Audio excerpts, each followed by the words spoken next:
Hello and welcome to Cheating Tales Lab. We're thrilled you could join us. We've got an exciting story to tell, and we hope it brings all the drama you're here for. Let's jump into it. Patrick Elliott sneezed as he shifted another box in his late father's storage unit. Dust billowed, catching the weak light filtering through the windows. He paused, wiping his brow with a handkerchief. His eyes fell on an ornate wooden box tucked away in a shadowy corner. "What's this?" he muttered, reaching for it. His fingers traced the intricate carvings, feeling the weight of history in his hands.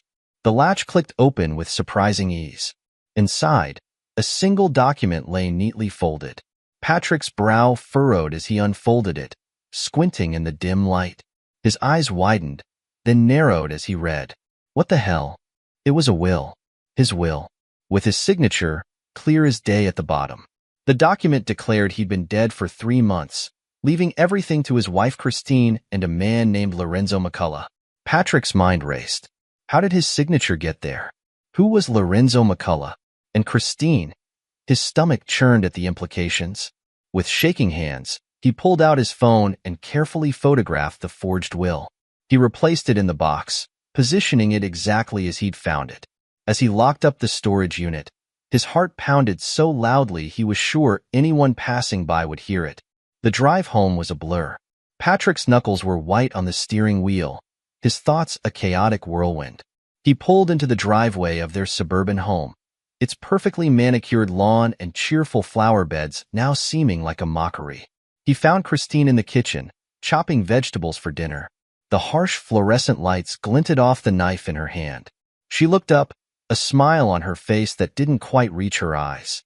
"You're home early," she said, her voice light and casual. Patrick's jaw clenched. He pulled out his phone, sliding it across the counter with the photo of the forged will displayed.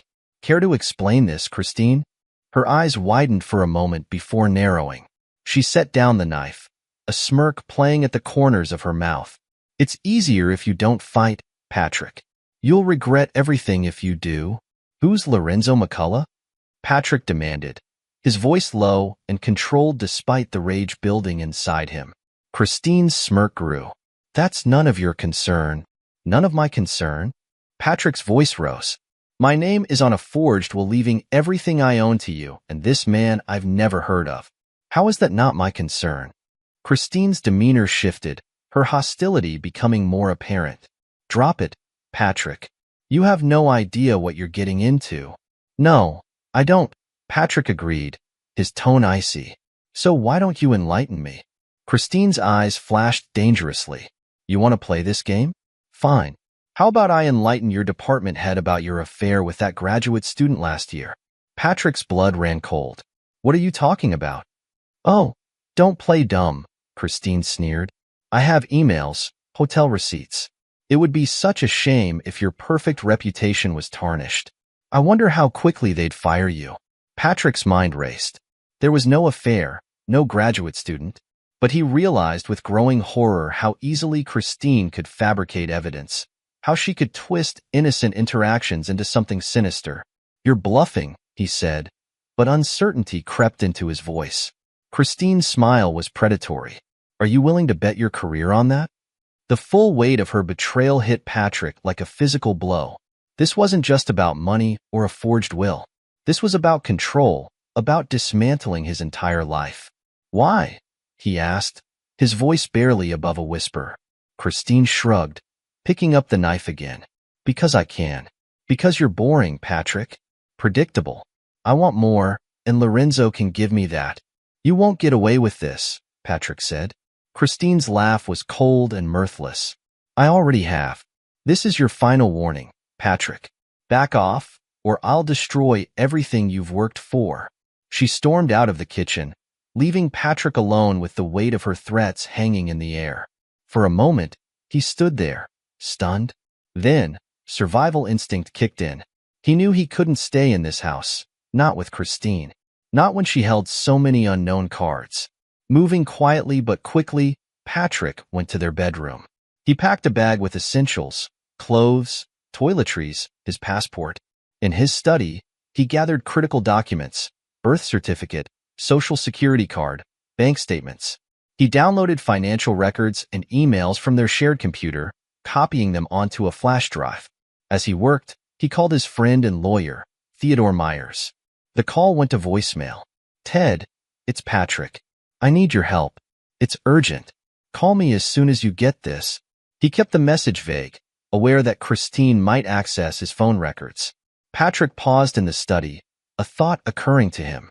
He set up a hidden camera, positioning it to capture most of the room.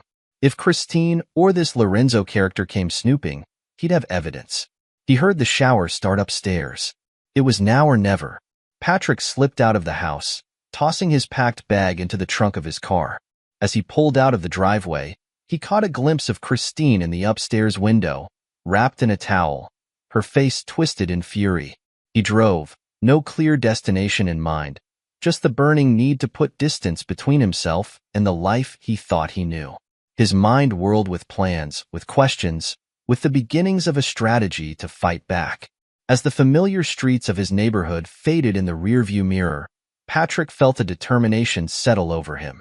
This wasn't the end. It was just the beginning of a war he intended to win. Patrick pulled into a small, nondescript motel on the outskirts of town. He paid cash for a week's stay, using a false name. The room was dingy and smelled of stale cigarettes, but it would do for now. He sat on the edge of the bed, head in his hands, trying to process the events of the day. His phone buzzed, a text from Christine. "Where are you?" He ignored it, instead pulling out his laptop. He needed to start piecing together what was happening. Who was Lorenzo McCullough? How long had this been going on? And most importantly, how was he going to fight back? Patrick opened his email, scanning through months of correspondence. Nothing stood out at first, but then he noticed a pattern. Small discrepancies in their joint account, money moving that he couldn't account for. His phone buzzed again. Another text from Christine. "You're making a mistake, Patrick. Come home and we can talk about this." He scoffed, typing out a reply before thinking better of it and deleting it. No, he wouldn't give her the satisfaction of a response. Not yet. Instead, he called his department head, Dr. Saul Godfrey. "Patrick, is everything all right?" "It's rather late," Saul answered, his voice groggy. "I'm sorry to disturb you, Saul," Patrick said, trying to keep his voice steady. "I need to take a leave of absence. Family emergency." There was a pause on the other end of the line. "Of course, Patrick. Take all the time you need. Is there anything I can do?" Patrick hesitated. Should he tell Saul about Christine's threats? No, not yet. He needed more information first. "No, thank you. I'll keep you updated." After hanging up, Patrick turned back to his laptop. He started a new document, typing out everything he knew so far. It wasn't much, but it was a start. As the first rays of dawn crept through the motel windows, Patrick finally allowed himself to close his eyes. But sleep didn't come easily. His dreams were filled with shadowy figures and betrayal, Christine's laughter echoing in the background. He woke with a start, momentarily disoriented by the unfamiliar surroundings. Then the events of the previous day came rushing back, and with them, a renewed determination. Patrick showered and changed, then headed out. He needed coffee and a plan. As he sat in a small diner, nursing a cup of bitter coffee, he made a list of his next steps. 1. Find out who Lorenzo McCullough is. 2. Gather evidence of the financial discrepancies. 3. Consult with Ted about legal options. 4. Secure his position at the university. His phone buzzed again. This time, it was Ted returning his call. "Patrick? What's going on? Your message sounded urgent." Patrick took a deep breath. "Ted, I need your help. It's Christine. She's trying to steal everything from me. There's a forged will, threats to my career. I don't know what to do." There was a long pause on the other end of the line. "Christ, Patrick. Okay, where are you? We need to talk face to face." Patrick hesitated. Could he trust Ted? He'd known him for years, but then again, he'd thought he knew Christine too. "I'd rather not say right now. Can we meet somewhere neutral? The coffee shop on 5th and Main?" "Sure, Patrick. I'll be there in an hour." As Patrick waited for Ted, he couldn't shake the feeling that he was being watched. Every time the bell above the door jingled, he tensed, half expecting to see Christine or the mysterious Lorenzo walk in. Finally, Ted arrived, looking worried. "Patrick, what the hell is going on?" Patrick took a deep breath and began to explain everything. The forged will, Christine's threats, the mysterious Lorenzo McCullough. Ted listened intently, his frown deepening with each new revelation. "This is serious, Patrick," Ted said when Patrick finished. "We need to move quickly. First things first, we need to secure your assets. I'll file for an emergency injunction to freeze your joint accounts. Then we need to start building a case." Patrick nodded, feeling a glimmer of hope for the first time since discovering the will. "What about Christine's threats to my career?" Ted's expression hardened. "Empty threats.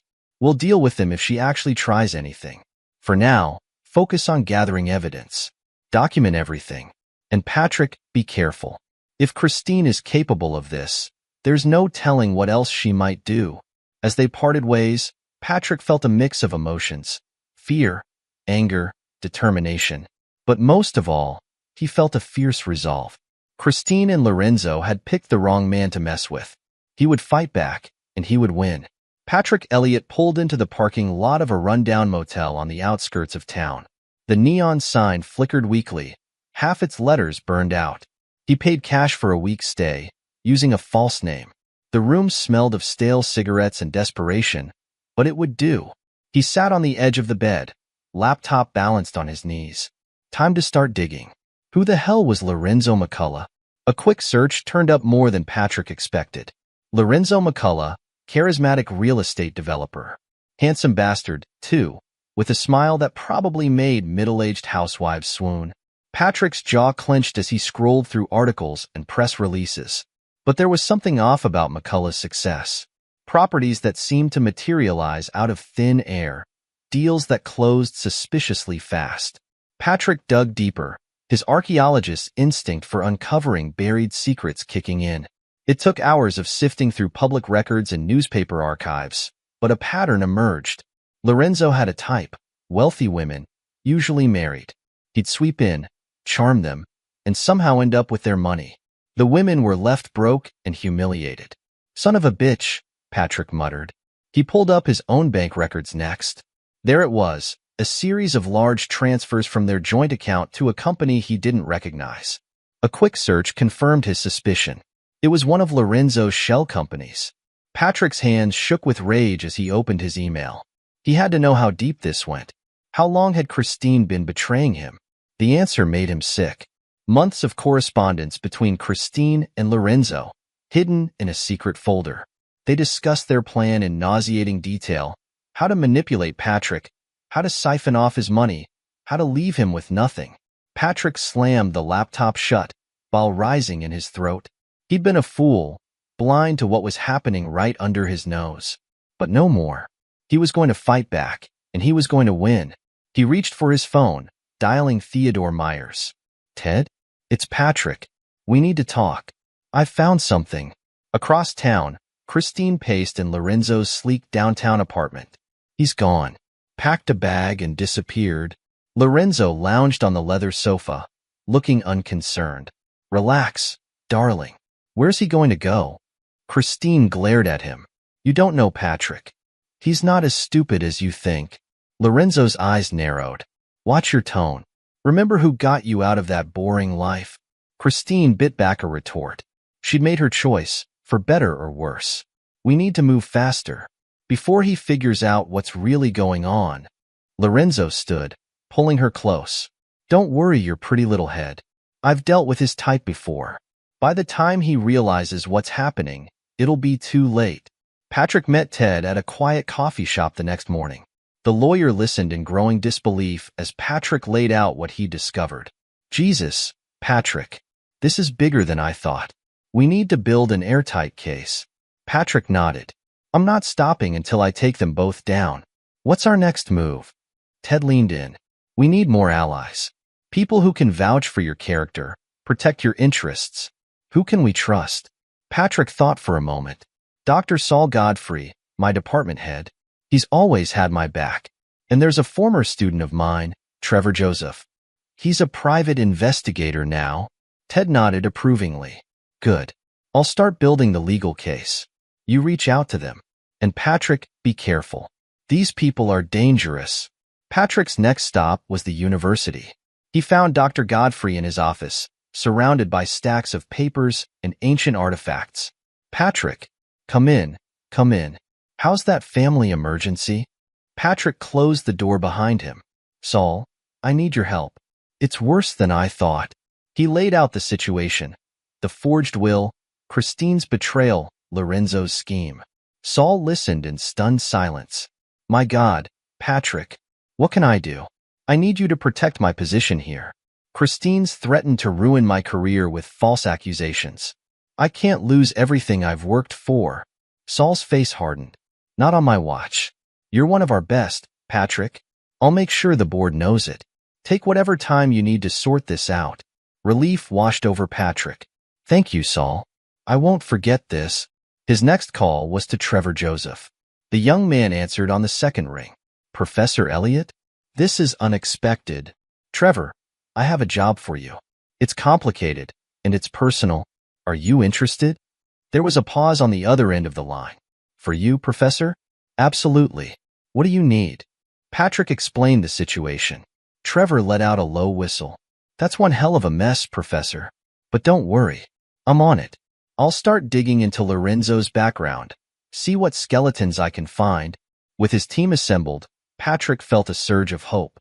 He wasn't alone in this fight. His final call was to his sister, Charlotte. She answered with her usual cheerful tone, but it quickly turned to concern as Patrick spoke. Oh, Pat, I'm so sorry. Of course you can stay with me. As long as you need.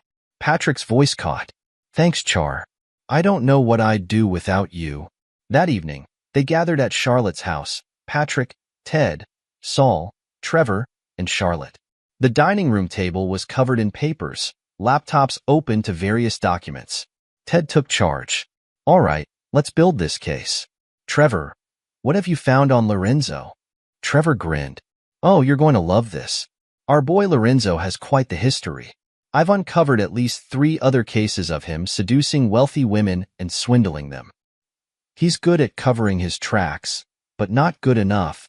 Patrick leaned forward. Can we use this in court? Ted nodded. Absolutely. It establishes a pattern of behavior. What else? Saul spoke up. I've secured Patrick's position at the university. Any attempts to discredit him will be met with fierce resistance. Charlotte squeezed Patrick's hand. And you've got a safe place to stay as long as you need it. Patrick looked around at his allies, feeling a surge of gratitude. Thank you. All of you. I couldn't do this alone. Ted cleared his throat. Now, we need to be smart about this. Patrick, you need to lay low. Let us do the legwork. The less Christine and Lorenzo know about what we're doing, the better. Patrick nodded reluctantly. He hated feeling helpless, but he knew Ted was right. As the meeting broke up, Patrick pulled Trevor aside. There's one more thing. I need you to keep an eye on Lorenzo's office. If you can plant a listening device, even better. Trevor raised an eyebrow. That's walking a fine legal line, Professor. Patrick's face hardened. I don't care. I need to know what they're planning. Trevor studied him for a moment, then nodded. All right. I'll see what I can do. Days passed. Patrick threw himself into the investigation, poring over financial records and emails. He barely slept, fueled by a burning need for justice. It was nearly midnight when Trevor called. Professor, I'm outside Lorenzo's office. The cleaning crew just left. If I'm going to plant that bug, now's the time. Patrick's heart raced. Do it. But be careful. He paced Charlotte's guest room, waiting for Trevor to call back. An hour passed. Then 2. Just as he was about to call Trevor, his phone buzzed. Trevor? What happened? Professor, you're not going to believe this. I almost got caught. Lorenzo and Christine showed up just as I was finishing. Patrick's blood ran cold. Are you all right? Did they see you? No, I hid in a supply closet. But Professor, I overheard them talking. They're planning to have you committed. They're going to claim you're having a mental breakdown. Patrick's mind raced. This was worse than he'd imagined. Did you get the bug planted? Yeah, it's in place. But Professor, there's something else. In my haste to get out, I think I left something behind. A pin. It has the university logo on it. Patrick cursed under his breath. All right, get out of there. We'll deal with this in the morning. He hung up, his mind whirling. They were trying to have him committed. It was a clever move. If they succeeded, everything he said would be dismissed as the ravings of a madman. He had to move fast. But as he reached for his laptop, a wave of exhaustion hit him. When was the last time he'd slept? He couldn't remember. Patrick sank onto the bed, closing his eyes for just a moment. He'd rest for a few minutes, then get back to work. He woke with a start, sunlight streaming through the windows. His phone was buzzing insistently. Hello, he answered groggily. Patrick, it's Ted. We've got a problem. Christine's lawyers have filed a petition for emergency guardianship. They're claiming you're mentally incompetent. Patrick sat up, fully awake now. On what grounds? They're saying you've been exhibiting erratic behavior, making wild accusations. They've got statements from your neighbors about you leaving suddenly in the middle of the night. Patrick's mind raced. That's when I left after confronting Christine. Damn it. Ted's voice was grim. This is serious, Patrick. If they succeed, you'll lose control of everything. Your assets, your decision-making power, everything. What do? We fight back. Hard. I'm filing counter motions now. We need to show you're of sound mind. That means you need to be visible. Patrick, go to work. Act normal. Don't give them any ammunition. Patrick nodded, even though Ted couldn't see him. Understood. Thanks, Ted. He hung up. Christine and Lorenzo had underestimated him. They thought he'd run, hide, act irrationally. Instead, he'd face this head-on. As he dressed for work, Patrick caught sight of himself in the mirror. He looked tired, drawn, but his eyes burned with determination. He wasn't going to let them win. Not now, not ever. Patrick Elliott sat in Dr. Saul Godfrey's office, his fingers drumming an impatient rhythm on the armrest. The plan was in motion, but everything hinged on Lorenzo taking the bait. Are you sure this will work? Saul asked, worry lines creasing his forehead. Patrick's jaw clenched. It has to. We're out of options. The phone on Saul's desk rang, making them both jump. Saul answered, his eyes widening as he listened. It's for you, he said, handing the phone to Patrick. It's Lorenzo McCullough. Patrick took a deep breath, steeling himself. Mr. McCullough, what a pleasant surprise. Lorenzo's voice oozed charm. Dr. Elliott, I hope I'm not interrupting. I've got a business proposition I think you'll find very interesting. Patrick's free hand clenched into a fist, but his voice remained steady. I'm all ears. I understand you've made quite the archaeological discovery. I'd love to discuss some development opportunities. Perhaps over dinner? Patrick forced a laugh. Why wait? I'm free now if you are. The faculty lounge is private, and I'm sure you'd appreciate the discretion. There was a pause on the other end of the line. Certainly. I'll be there in 20 minutes. Patrick hung up, meeting Saul's concerned gaze. It's on. You know what to do. Saul nodded, reaching for his phone to set the rest of the plan in motion. 20 minutes later, Patrick sat in the faculty lounge, a hidden microphone taped to his chest. The door opened, and Lorenzo McCullough strode in, all gleaming teeth and expensive suit. Dr. Elliott, a pleasure to finally meet you. Lorenzo's handshake was firm, his smile not quite reaching his eyes. Patrick gestured to a chair. Please, sit. I'm curious to hear about these development opportunities. Lorenzo leaned forward, his voice low and conspiratorial. Let's cut to the chase, shall we? I know about the Etruscan artifacts you've uncovered. Priceless, I'm sure. But think of the potential if that land were repurposed. Patrick raised an eyebrow. Repurposed? A luxury resort. Condos. Golf course. The possibilities are endless. Lorenzo's eyes gleamed with greed. Of course, such a project would require creative solutions to certain regulations. Creative solutions? Patrick prompted, his hand casually adjusting his tie, ensuring the microphone picked up every word. Lorenzo chuckled. Come now, Dr. Elliott. We're both men of the world. For the right price, any obstacle can be overcome. Permits expedited, inspections passed, artifacts Relocated. Patrick leaned back, his face carefully neutral. And what would my role be in this venture? Your expertise would be invaluable. And of course, your silence. In return, you'd be handsomely compensated. Lorenzo pulled out a piece of paper, sliding it across the table. I've taken the liberty of drafting some preliminary figures. Patrick glanced at the paper, his eyebrows rising at the number of zeros. This is substantial. Lorenzo's smile widened. Consider it a down payment. There's much more where that came from. Patrick stood, pacing the room. It's certainly an intriguing offer, but I have to ask, Mr. McCullough, how can I trust you?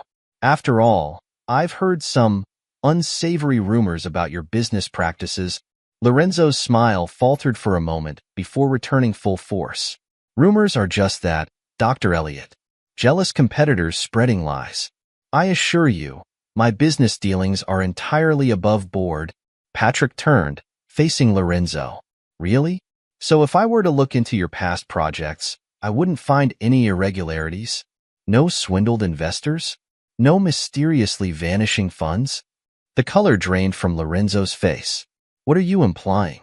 Patrick's voice hardened. I'm not implying anything. I'm telling you that I know exactly who you are and what you've done. To those other women. To my wife.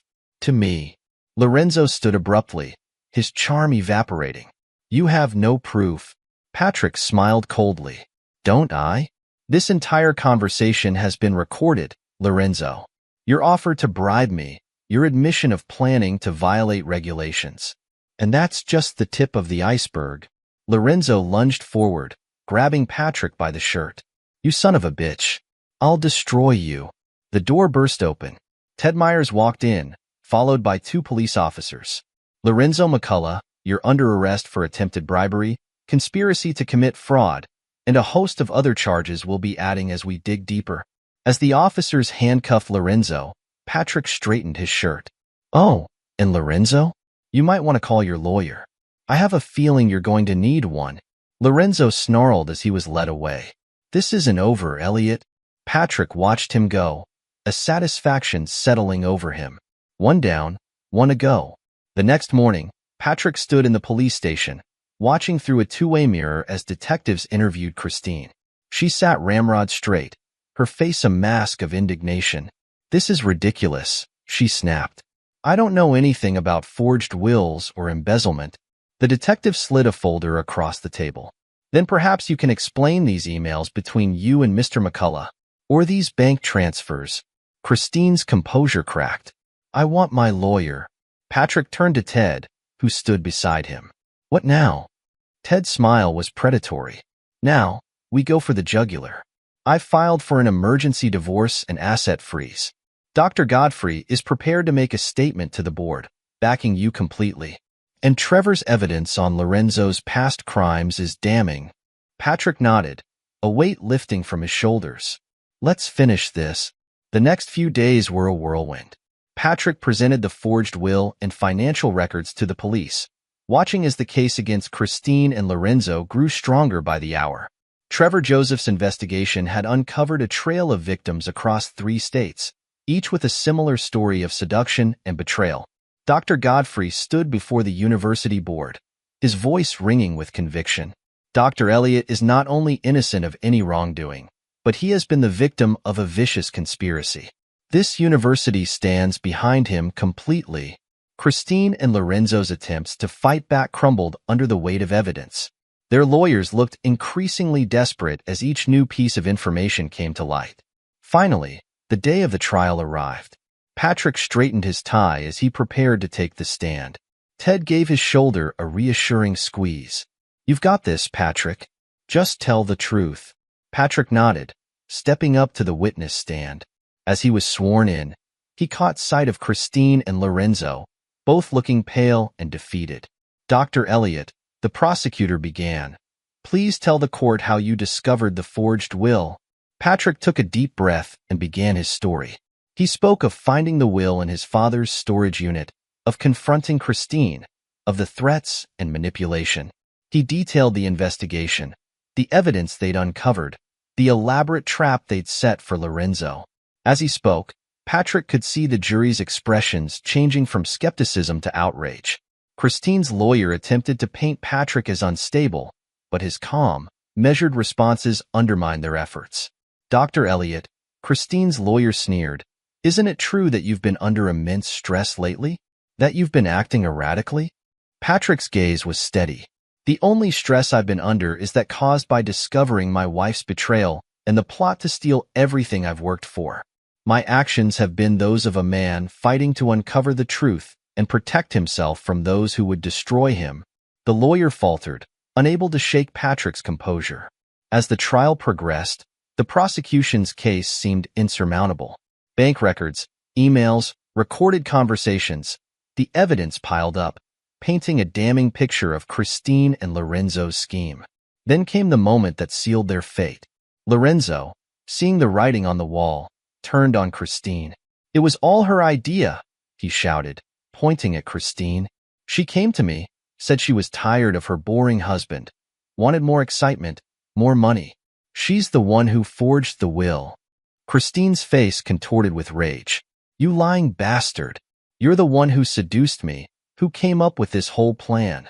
The courtroom erupted into chaos as Christine and Lorenzo hurled accusations at each other.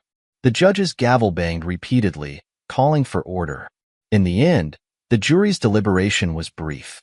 The verdict was unanimous, guilty on all counts. The judge's voice was stern as he delivered the sentence. "Christine Elliott and Lorenzo McCullough, your actions show a callous disregard for the law and for basic human decency. You preyed on trust and manipulated emotions for your own gain. I hereby sentence you both to 15 years in prison, with no possibility of parole for 10 years. Patrick watched as Christine and Lorenzo were led away in handcuffs, their faces masks of shock and anger. He felt no satisfaction, no joy, only a profound relief that it was finally over. Outside the courthouse, reporters clamored for a statement. Patrick stepped up to the microphones, Ted and Dr. Godfrey flanking him. "Justice has been served today," Patrick said, his voice steady. "But this isn't a victory to celebrate. It's a tragedy, a reminder that trust can be betrayed, that people aren't always what they seem. My hope is that others can learn from this, can be more vigilant, more aware." He paused, looking directly into the cameras. "To anyone out there who's been victimized, who's been manipulated or swindled, don't give up. Fight back. The truth will come out." As the reporters shouted questions, Patrick turned away. He caught sight of his sister Charlotte, standing at the edge of the crowd. She gave him a small, proud smile. Patrick walked down the courthouse steps, feeling lighter with each step. The road ahead would be challenging, rebuilding his life, learning to trust again. But he had emerged stronger, wiser, ready to face whatever came next.